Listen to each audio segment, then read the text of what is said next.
My fiancé invited his ex to our engagement party as a surprise. The bigger surprise was what I did next. My fiancé Gabriel and I had been engaged for 6 months. We were planning a beautiful spring wedding, and last night was our formal engagement party, hosted by my parents in a lovely botanical garden. Gabriel has always prided himself on being a mature and modern person. In his mind, this means maintaining close friendships with almost all of his former partners. In particular, he stayed in touch with his ex-girlfriend Audrey, whom he had dated for 4 years before he met me. Early in our relationship, I made my boundaries very clear. While I did not mind him occasionally texting his exes to catch up, I did not want them present at our major relationship milestones. Our engagement party, wedding, and future anniversaries were meant for us and our immediate family. Gabriel had agreed to this boundary, or so I thought. Halfway through our engagement party, the mood was wonderful. Family members were giving toasts and everyone was laughing and celebrating.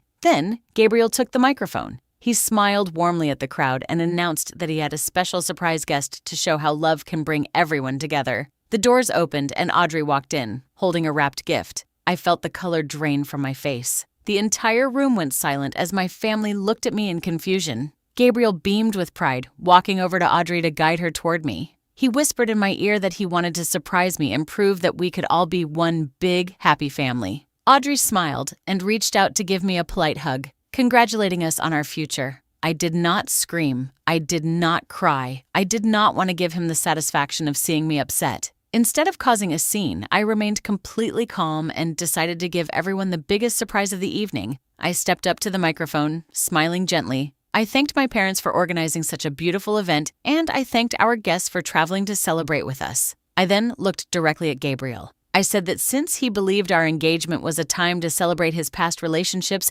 instead of honoring our shared boundaries, I wanted to give him the ultimate gift of freedom. With everyone watching, I reached down, took off my engagement ring, and placed it carefully on top of the frosted engagement cake, right next to the plastic bride and groom figurines. I announced to the room that the party was now a celebration of Gabriel and Audrey's long friendship, and that I was officially leaving him. I turned around, picked up my purse, and walked out of the garden without looking back. I spent the night at a quiet hotel near the beach. I expected my phone to ring constantly, but I had put it on silent. When I woke up this morning, I expected the usual flood of frantic voice messages and texts. Instead, the aftermath took a completely different, highly public path. Gabriel did not try to contact me directly. Instead, he uploaded a professionally edited video to his social media pages. He had cut out the part where I walked up to the microphone and returned the ring. Instead, the video ended with a slow-motion shot of the engagement ring sitting on the cake, followed by a written screen that read, "After a beautiful night of reflection, we have mutually decided to walk separate paths in peace. We wish each other the best." Additionally, his mother sent a formal, physical letter to my parents' house this morning. The envelope contained a check for half of our wedding venue deposit, alongside a detailed printed invoice demanding that I pay for the ruined portion of the catering and the expensive engagement cake that my ring had allegedly damaged.